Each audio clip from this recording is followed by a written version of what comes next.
para todo mundo que está chegando aqui. Bem-vindos à primeira aula do nosso curso de extensão Filosofia para o Ensino Médio, dos Pré-Socráticos ao Renascimento. Eu sou a Jéssica Kirst, eu sou aluna do curso de Filosofia Licenciatura e elaborei este curso de extensão para que ele compõe o meu estágio obrigatório, da graduação. Esse primeiro curso, ele vai até o Renascimento, mas logo após, o término deste curso, eu vou estar abrindo as inscrições para um próximo curso de extensão, que também irá gerar certificados, para todos nós,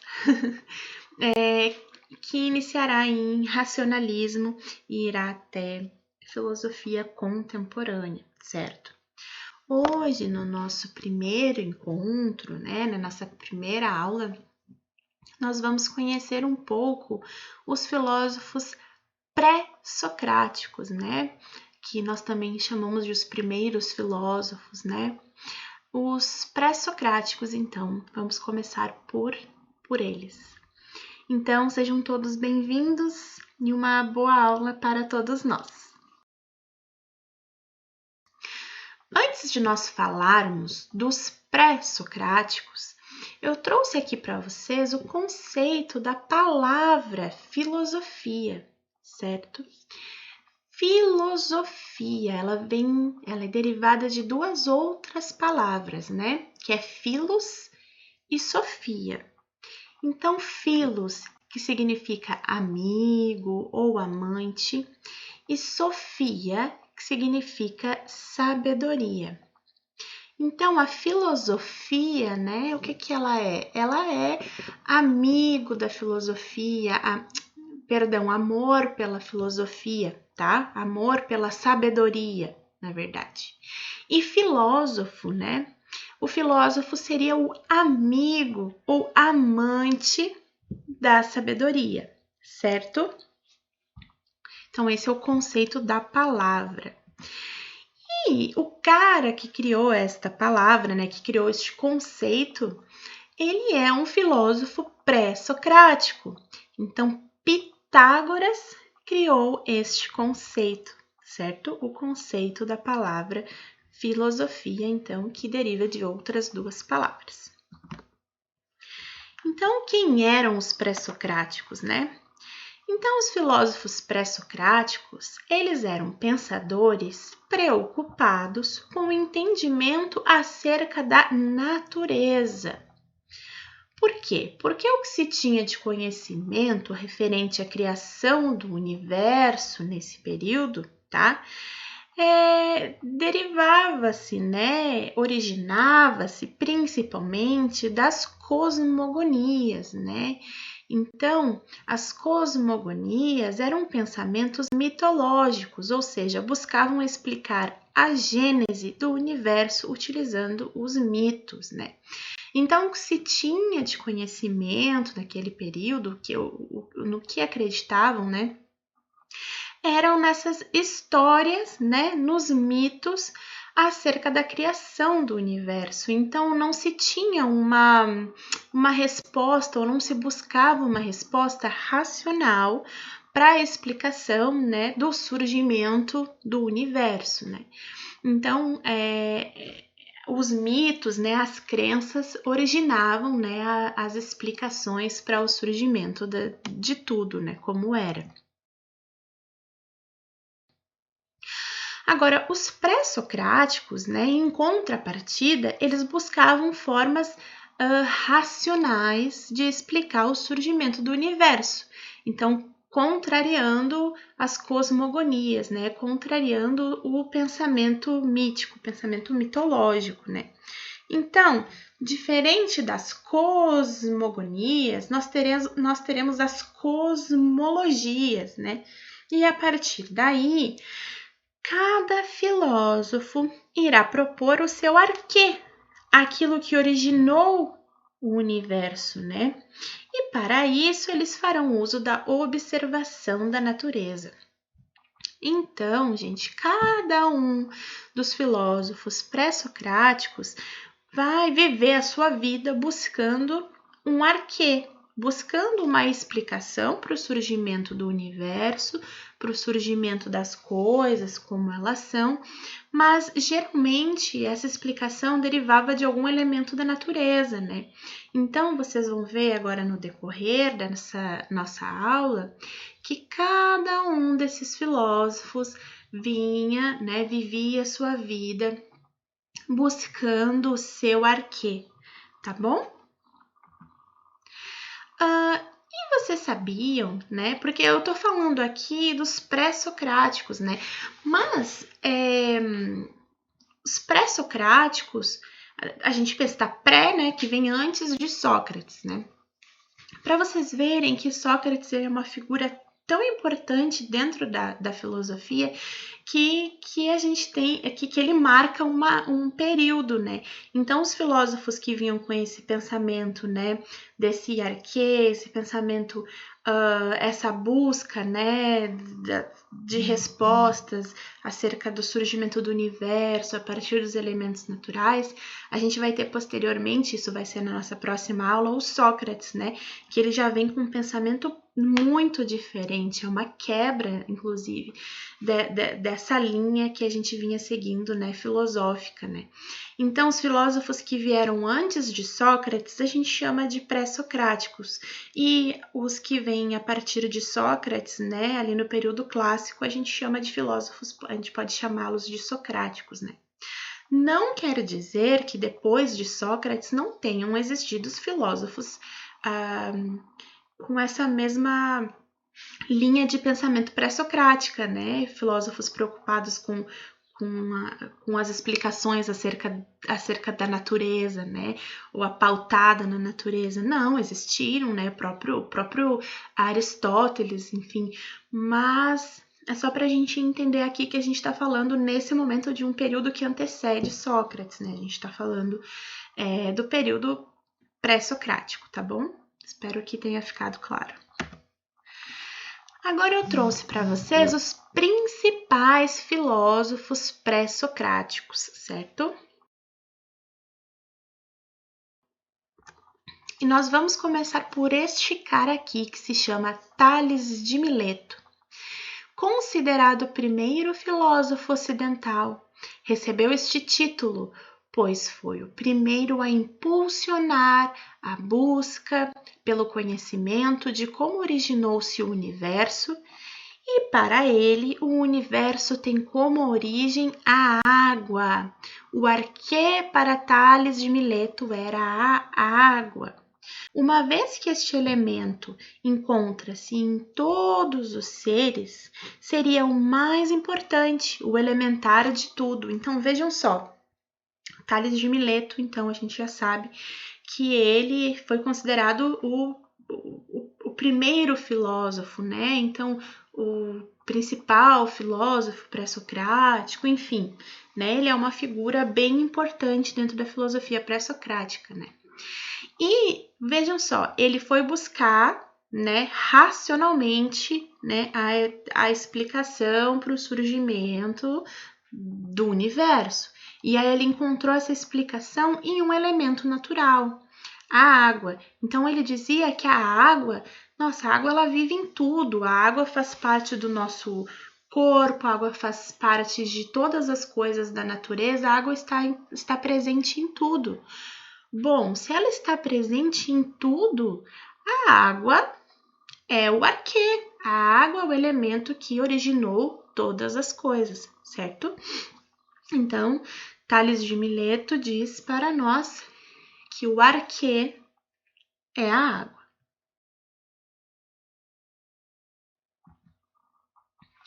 O próximo filósofo que eu trouxe para vocês se chama Pitágoras. Então, Pitágoras, ele foi um matemático e criador do Teorema de Pitágoras. Dizia existir um princípio racional para a origem do universo. Mas o princípio formulado por Pitágoras não era material ou substancial, eram conceitos matemáticos. Para Pitágoras, o arquê seriam relações matemáticas, mais especificamente o algarismo 1 e o ponto. Esses dois elementos seriam o início de todas as figuras geométricas, de toda a matemática, o que possibilita qualquer tipo de organização e ordenação do universo. Pitágoras aqui, ele não está falando especificamente de um elemento natural, ele não está falando de água, ele não está falando de terra, ele não está falando de ar, ele está falando de princípios matemáticos, né? Algo que não era nem material, nem substancial, eram conceitos matemáticos. Mas vejam, Pitágoras, assim como Tales de Mileto, ele está procurando formas racionais de explicar o surgimento do universo, certo? Então, para ele, as relações matemáticas e mais especificamente o algarismo 1 e o ponto seriam o arquê, tá? E aí, por quê? Né? Ele diz que esses dois elementos seriam o início de todas as figuras geométricas, né? De toda a matemática.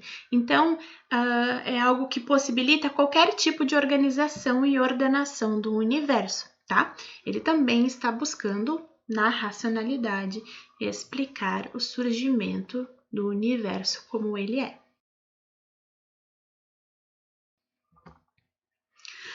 Agora nós vamos falar do Heráclito.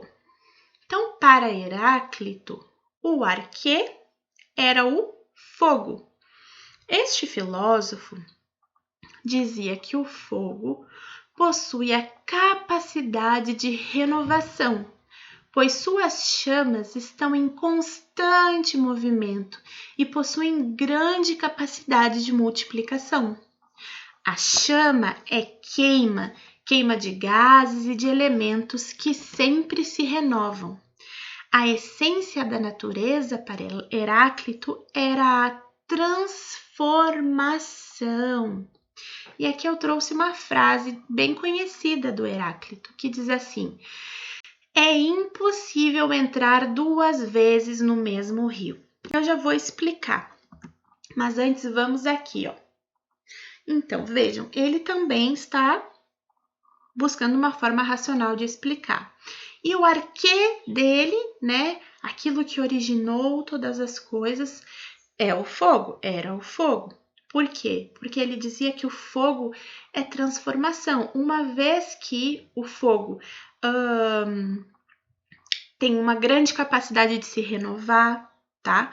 Porque as chamas do fogo é algo muito poderoso, ela se multiplica rapidamente, imensamente, né? E a chama é queima. E queima de gases, né? E de elementos, mas essas coisas, né, esses gases, esses elementos, né, que são utilizados, que fazem parte dessa queima, eles estão sempre se renovando, né? Então, para ele via fogo como transformação, então seria um elemento muito potente para ter originado todas as coisas. E a frase que eu falei para vocês de Heráclito, ela diz assim, ó, é impossível entrar duas vezes no mesmo rio, porque ele é um filósofo que está te dizendo que o arquê tem a ver com transformação. Então, o que ele queria dizer é o seguinte, tá?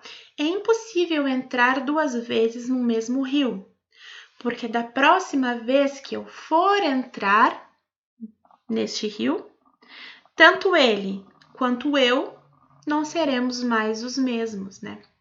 Então, a gente continua aqui falando da transformação, algo que vive em constante movimento, né? Tudo vive em constante transformação. Era assim que Heráclito via as coisas.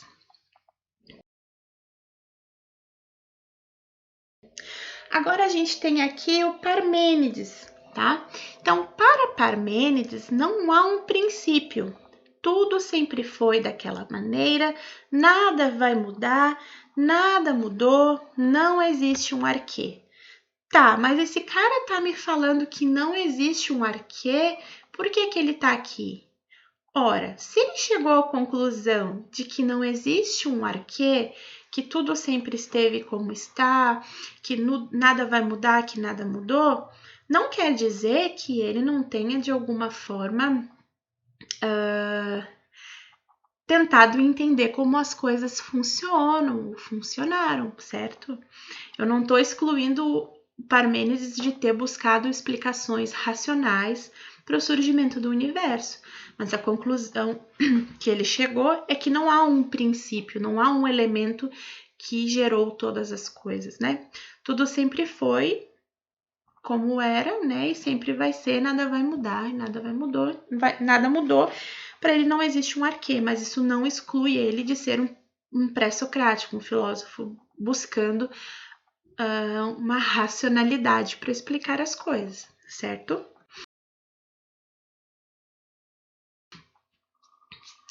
Agora eu trouxe para vocês também o Demócrito. Olha só o que o Demócrito nos diz.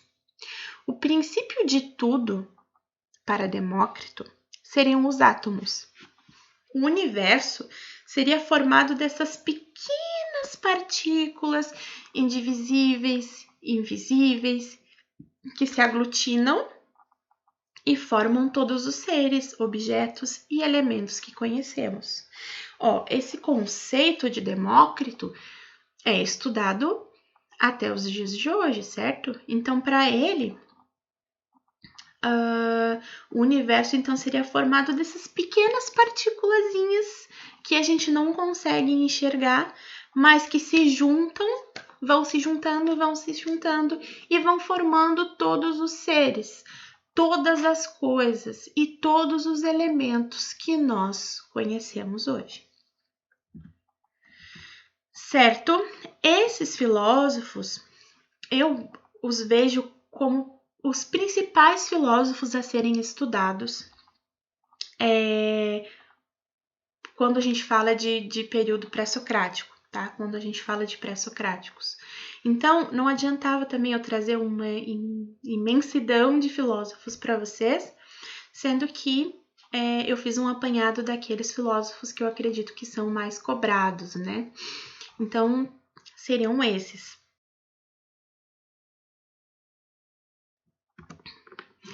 Resumindo, tá, gente? Os filósofos pré-socráticos buscam um elemento, certo? Que a gente falou lá no início. Então, eles buscam algo que explique o começo de tudo, tá? Então, o arquê é o começo de tudo. Para explicar o quê? A própria natureza, né? Por isso, eles ficaram conhecidos como filósofos da physis. Filósofos da physis, então filósofos da natureza. Então, os pré-socráticos são conhecidos como filósofos da natureza. Lembrem, os filósofos pré-socráticos vivem em busca sempre do seu arquê. O arquê, que é aquele elemento, é a explicação para o surgimento de tudo, do universo, dos seres humanos, de todas as coisas, certo? E então eles são conhecidos como os filósofos da physis ou filósofos da natureza. Aqui eu trouxe alguns conceitos para vocês, né? São algumas palavras que eu utilizei aqui que talvez vocês desconheçam, né? Então eu deixei aqui nos slides para vocês as explicações. Vocês vão perceber que nas aulas vão surgir algumas palavras que talvez vocês não conheçam, né? Porque a gente está muitas vezes estudando algo que é totalmente novo, né? Muitas pessoas, por exemplo, que já se formaram há algum tempo, ou até algumas pessoas que ainda estão, né, no ensino médio, mas vão também fazer o Enem, talvez não tenham tido contato com a filosofia. Então, é um mundo novo, de palavras novas, né? Então, eu sempre vou trazer a explicação de quando eu usar palavras diferentes para vocês. Lembrando que os vídeos vão estar salvos aqui no canal, então vocês podem ver, rever, pausar, copiar, tá bom? Aqui também deixei os números romanos para vocês darem uma revisada. E eu vou fazer uma questãozinha aqui do Enem com vocês, tá bom? Só para a gente fixar. É uma questão do Enem de 2015 que diz assim: a filosofia grega parece começar com uma ideia absurda, com a proposição: a água é a origem e a matriz de todas as coisas. Será mesmo necessário deter-nos nela e levá-la a sério? Sim, e por 3 razões. Em primeiro lugar, porque essa proposição enuncia algo sobre a origem das coisas. Em segundo lugar, porque o faz sem imagem e fabulação. E, enfim, em terceiro lugar, porque nela, embora apenas em estado de crisálida, está contido o pensamento: tudo é um. O que, de acordo com Nietzsche, caracteriza o surgimento da filosofia entre os gregos? Então vamos lá. Agora eu vou ler, depois vocês dão um pause e tentem resolver a questão, tá bom? O impulso para transformar, mediante justificativas, os elementos sensíveis em verdades racionais.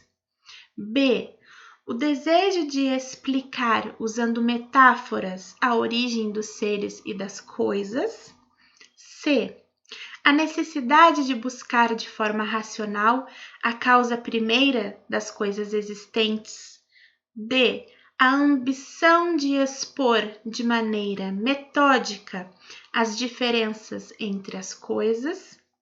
E a tentativa de justificar, a partir de elementos empíricos, o que existe no real.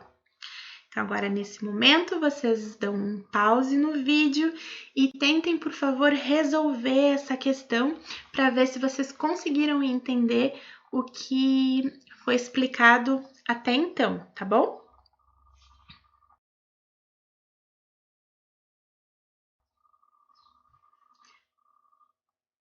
Tá. Espero que vocês tenham feito aí a questão, hein? Vou ler de novo para vocês, tá? Ó, de acordo com o que Nietzsche, né? De acordo com o que Nietzsche disse, o que caracteriza o surgimento da filosofia entre os gregos, né? Então vamos de novo. Letra A.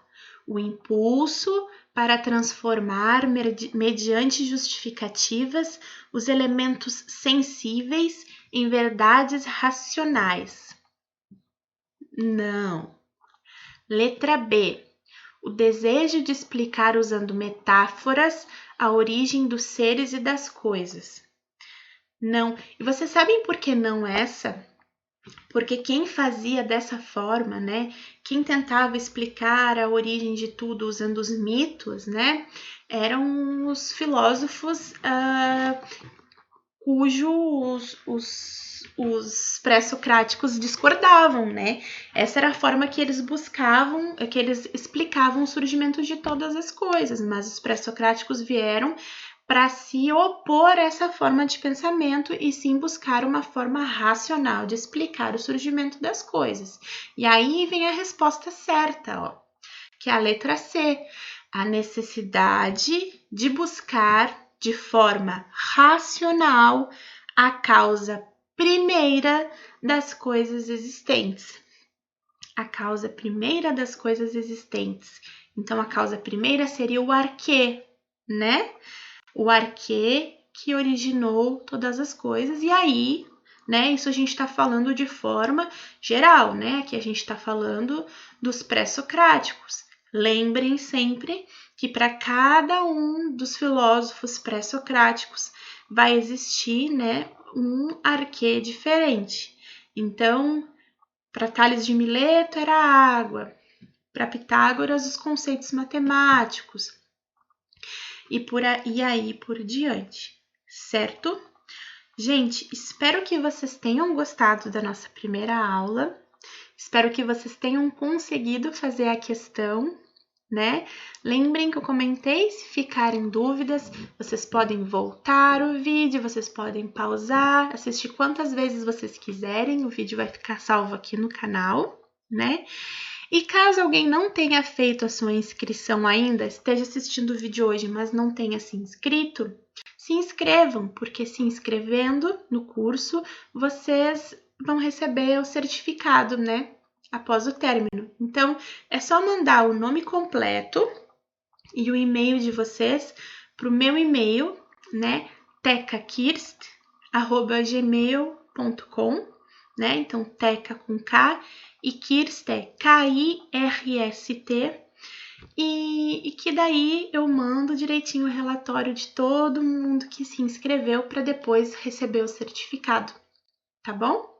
Espero que vocês tenham gostado da nossa primeira aula.